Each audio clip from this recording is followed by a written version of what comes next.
Mais je pense qu'il faut en faire un témoignage public dans le cadre de Georges Brassens. On nous avait dit, et ce depuis bien des années, c'est un homme qui peut être bourru, qui peut être impatient, c'est une sorte d'ours qu'il est difficile de faire sortir de chez lui.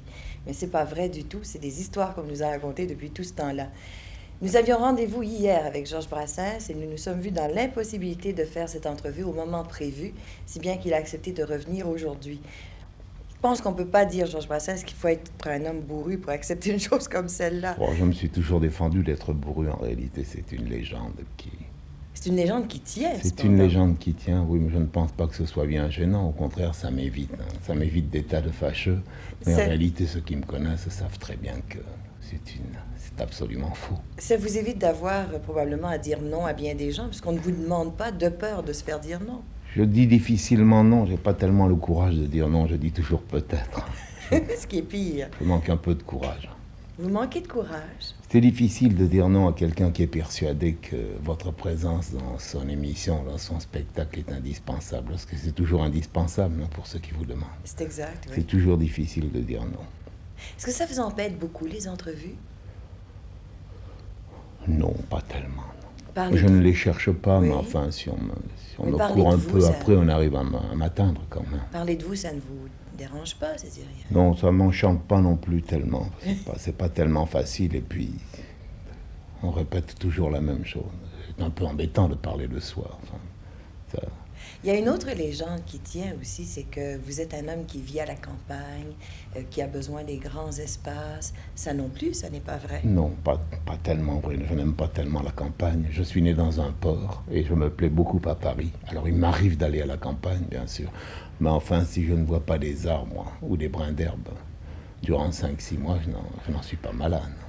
C'est à un tel point que vous pouvez travailler, par exemple, pour écrire vos chansons dans un petit espace. C'est pas nécessaire que ce soit avec une vue sur un champ, sur des fleurs. Quand je travaille à mes chansons, j'ai les yeux posés sur mon papier ou sur ma guitare. Alors je n'ai pas tellement besoin que par la fenêtre on aperçoive des fleurs. Puis, je ne suis pas très porté sur les fleurs non plus. Je préférerais quand même les arbres, vous voyez, à tout prendre à la campagne. D'autre part, est-ce que c'est facile pour vous d'écrire des chansons? Il y en a si peu. D'écrire des chansons, c'est facile. D'écrire des chansons qui me conviennent et qui conviennent au public, ça c'est plus difficile. J'en écris quand même beaucoup avant d'en livrer quelques-unes au public. Quand je fais mon tour de chant, quand je me prépare ma rentrée, j'attaque une vingtaine de chansons, parfois un peu plus. Et je réussis à en faire une dizaine, une douzaine. Est-ce que vous savez combien vous en avez écrit des chansons depuis? Je sais combien depuis j'en ai vous écrivez? publié. Je crois que j'en ai publié 120 ou 124. Mais comparativement à ce que vous avez Et écrit, j'en ai il y a écrit une au moins énorme le double ou le différence. triple, oui, bien sûr. J'en ai écrit beaucoup. J'ai commencé à écrire des chansons vers l'âge de 15 ans. Jusqu'à 24 ou 25 ans, toutes les chansons que j'ai pu écrire, à l'exception de 2 ou 3, comme Pauvre Martin ou Bonhomme, étaient très mauvaises. Ou sinon très mauvaises, du moins très influencées par ceux que j'avais aimés à l'époque. C'est les chansons de Misraki, de Mireille, de Jean Tranchant, de Charles Trenet. Qu'est-ce que vous avez fait, Georges Brassens, entre 15 ans et 30 ans? Parce que c'est vers 30 ans que vous avez commencé J'aime mieux à ne pas trop vraiment... m'étendre là-dessus, j'ai vécu. J'ai vécu comme j'ai pu l'expédient, puis la guerre était là aussi qui permettait de vivre, sinon dans la joie, du moins dans une espèce de vivre un peu en dehors, quoi. C'était pas... Mais vous vouliez déjà chanter à cette époque-là? Je ne voulais pas chanter, je voulais écrire des chansons. Je voulais écrire, pas forcément des chansons. Vous savez, à 15 ans, quand on croit qu'on a du génie, c'est ce que j'ai cru naturellement. Après, avec le temps, je suis revenu à de meilleurs sentiments, mais à cet âge-là, j'étais très prétentieux, d'autant plus prétentieux que je ne savais rien, que je ne savais rien faire. Alors j'étais disponible pour tout, j'étais prêt à décider que je serais un grand écrivain, un grand poète, un grand scénariste, un grand auteur dramatique. À cet âge-là, vous savez, quand on... Tout est possible. Tout est possible. Puis après, avec le temps, on s'aperçoit que tout est assez difficile, que presque tout est impossible. Mais j'ai toujours écrit quand même, depuis l'âge de 15 ans, pour les autres. J'écrivais surtout pour les autres. Et c'est parce que les autres ne chantaient pas mes chansons que je me suis mis à les chanter. On m'a amené un jour chez Patachou. À contre-cœur?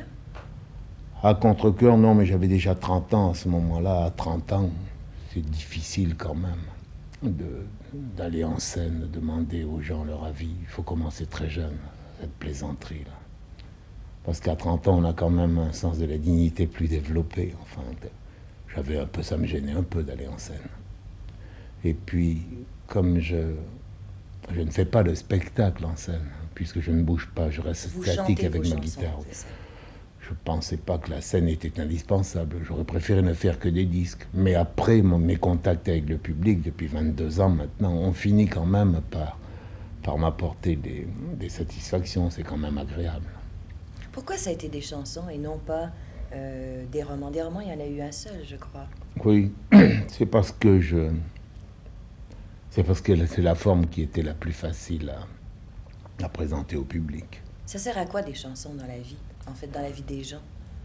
Moi, je ne sais pas à quoi ça sert. Mon père, ma mère, mon grand-père, ma grand-mère, ma soeur, tout le monde chantait dans la famille. J'ai toujours chanté, j'ai toujours aimé la chanson. Ce qui fait que quand je me suis aperçu, quand j'ai cru m'apercevoir que j'avais quelques dispositions à en écrire, j'en ai écrit tout naturellement pour grossir le nombre des chansons médiocres qui existaient déjà à cette époque. Et puis petit à petit, c'est devenu pour moi indispensable parce que j'ai pris l'habitude. Vous savez, dès qu'on prend l'habitude de faire quelque chose, ça devient indispensable après.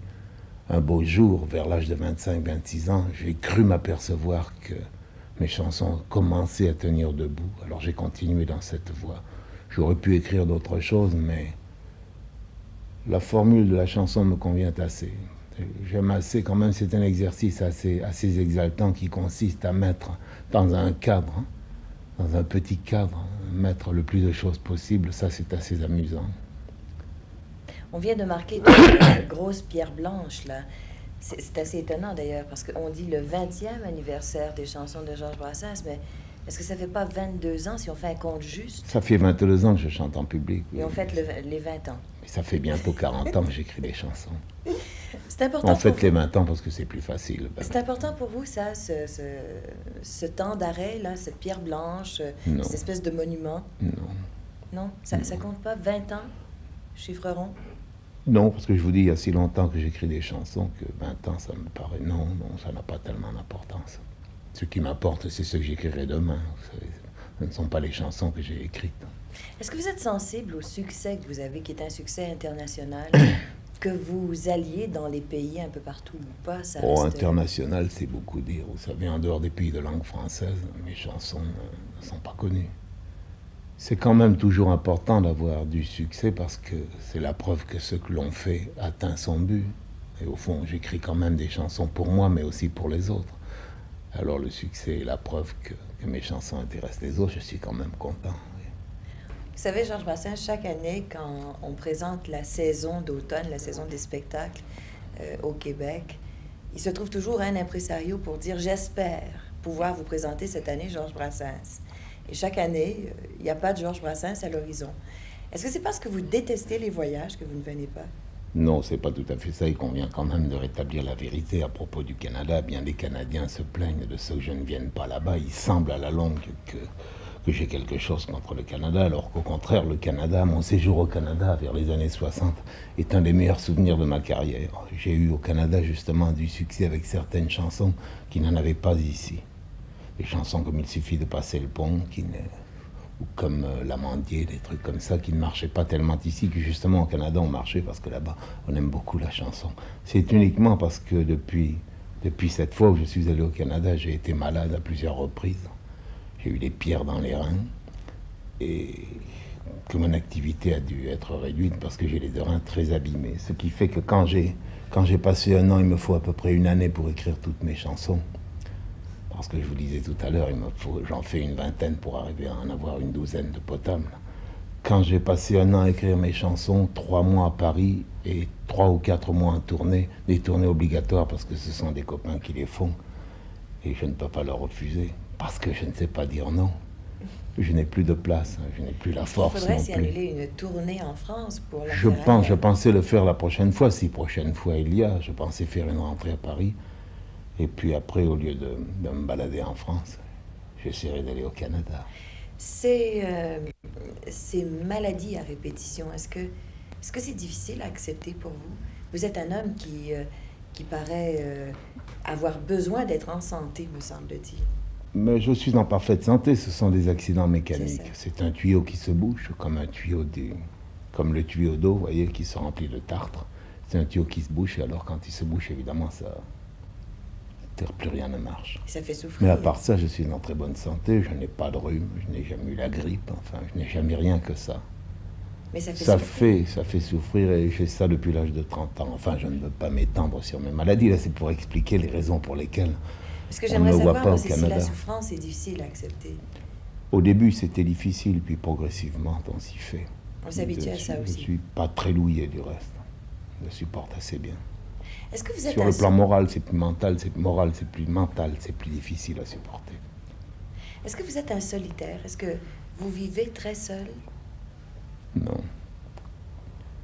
C'est encore une légende. Je suis partisan de la solitude, théoriquement. Mais en réalité, j'ai beaucoup d'amis et je n'aime pas tellement être seul, excepté quand j'écris mes chansons, bien sûr. Sinon, j'ai beaucoup d'amis. Je reste rarement chez moi une semaine sans avoir 2 ou 3 invités, sans sortir 2 ou 3 fois.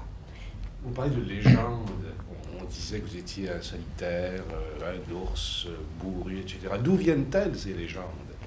Parce que vous ne parlez pas beaucoup? Je crois qu'elles viennent de mon comportement à mes débuts. À mes débuts, d'abord mon comportement en scène, où étant très gêné, je ne souriais pas trop. Mon comportement en face des cocktails, ma fuite devant les interviews et les journalistes, mon refus des titres, des décorations, tout ça. Et puis peut-être 2 ou 3 fois à mes débuts dans des cabarets, je me suis pris de querelle avec des gens qui avaient un peu bu, quoi. Alors, on a écrit là-dessus, puis vous savez, on répète ce qui a été écrit dans la première année de mes débuts. On continue de le répéter, ça n'a pas changé. Est-ce que vous êtes un violent? Oui, je ne le manifeste pas trop, mais je suis un violent. Et je combats ma violence depuis l'âge de 22 ou 23 ans. Qu'est-ce qui vous met en colère? Maintenant, pas grand-chose. Je me contiens. Mais enfin, presque tout me mettrait en colère. Presque tout. Tout était difficile à supporter. Tout était difficile à supporter. Maintenant, je m'y suis fait, je m'y suis habitué. Je vous dis, je suis très violent, mais en réalité, peu de gens peuvent se vanter de m'avoir vu en colère. Est-ce que la réputation politique qu'on vous a faite, cette réputation d'anarchiste, c'est aussi une légende? Non, ça, c'est pas du tout une légende. J'ai milité dans le mouvement anarchiste vers l'âge de 23 ou 24. Non, ce n'est pas du tout une légende, les idées anarchistes, surtout la morale anarchiste, parce que pour ce qui est du reste, je ne suis pas très compétent dans ce domaine et ce n'est pas tellement ma nature.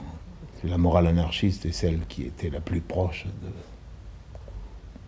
de ce que je croyais, de ce que je pensais. Et qu'est-ce que vous Un pensez goût de la liberté, un refus de l'autoritarisme, un refus de l'armée, enfin l'autoritarisme c'est l'armée, un refus de la loi, le besoin pour l'homme de gérer ses affaires lui-même, pour les corps de métier de gérer leurs affaires eux-mêmes, c'était ça. Ça me convenait, mais je n'ai pas poussé ça très avant. Quand je me suis aperçu que ces idées me convenaient, j'en suis resté là. Qu'est-ce que vous pensez de la politique d'aujourd'hui? Est-ce que ça vous intéresse? Est-ce que vous savez ce qui se passe dans le monde, par La exemple? politique, non, je m'intéresse aux événements qui se passent, oui, mais ça ne me passionne pas outre mesure. Je n'ai pas l'esprit fait pour ça. Je m'intéresse aux événements, bien sûr. Quel est l'événement qui vous a préoccupé récemment, par exemple? Tous les événements me préoccupent. Est-ce que vous êtes inquiet par rapport à ça? Oh, pas tellement inquiet pour moi. Je suis inquiet pour l'avenir des hommes, pas tellement pour moi. Oui, il y a de quoi être inquiet avec ce qui se passe dans le monde. Est-ce que vous plaignez les gens qui ont 15 ou 20 ans aujourd'hui, par exemple? Oh, les plaindre, non, je pense qu'ils s'en sortiront, qu'ils feront le monde un peu mieux que nous ne l'avons fait. Je crois que, justement, la jeunesse est en train de prendre conscience d'elle-même, de conscience de sa force, de conscience de ce que le monde n'est pas tellement beau. Je lui souhaite bonne chance. Je ne suis pas sûr qu'elle réussisse non plus, du reste. C'est tellement difficile. Est-ce que vous arrivez à être heureux dans la vie quotidienne? Oui, dans la vie quotidienne, oui, je peux avoir des joies par-ci par-là. Oui. Être heureux complètement, non, pas tellement, toujours pour les mêmes raisons. Il y a tant de malheurs sur la terre que c'est quand même assez difficile de ne pas y participer un petit peu. Mais j'arrive, oui, à avoir des joies. Quand j'écoute une musique qui me plaît, quand un ami me rend visite, quand quelqu'un me sourit, je suis heureux, quoi. C'est une joie. C'est fait de petites choses. J'ai fait de petites choses, mais tout est fait de petites choses, y compris le bonheur, y compris le malheur. Ce sont les petites choses qui, les unes à la suite des autres, arrivent à donner une couleur particulière à la vie intérieure de chacun. Est-ce que vous êtes très disponible pour les amis? Et si on a besoin de vous, par exemple? Je crois, oui. Mais ça, il faudrait mieux le demander à mes amis. On peut vous appeler à n'importe quelle heure, on peut venir vous voir à n'importe quelle heure? En principe, oui. M'appeler, non, parce que je ne réponds pas au téléphone, mais frapper à ma porte, oui. Sauf quand j'écris. Georges Brassens, il faut que je proteste. Ah bon? On en est arrivé là. Ben, il faut que je proteste contre le sort que vous faites aux femmes dans vos chansons. Ah bon? Bon, c'est pas possible que je passe sous silence ce que je ressens parfois en vous écoutant. Qu'est-ce qu'elles vous ont fait? J'ai du mal m'expliquer alors, parce que je tiens la femme pour un être très important et plein de charme. Et pour notre égal, non, j'ai simplement, je crois, vous savez, que quand on prend l'ensemble de mes chansons, par exemple Les Sabots d'Hélène, Le Parapluie, La Chasse aux papillons, il y a plein de chansons où je déifie les femmes. Il y a 2 ou 3 chansons où je me plains des femmes, mais vous savez, ça fait... Il n'y en a pas tellement. Et ça devait correspondre à une femme en particulier, j'imagine. C'est ça, oui, bien sûr. Il faut être inspiré pour écrire des choses comme Bien ça. sûr, et puis quand on écrit, vous savez, on se laisse aller parfois au fil de la plume, on arrive à faire entendre des choses qu'on ne pense pas tellement. Vous savez, il y a le piège des mots. Les mots sont là, les mots vous suggèrent une idée nouvelle. Alors cette idée, vous la trouvez agréable, même si elle ne correspond pas à votre vérité, vous l'exploitez quand même, parce que quand on tient un bon mot, on le fait. Alors il m'est arrivé parfois d'écorcher les femmes, un peu plus que je n'en avais envie, parce que ça m'arrangeait sur le plan esthétique. Parce que la chanson... Parce que la chanson le demandait, oui.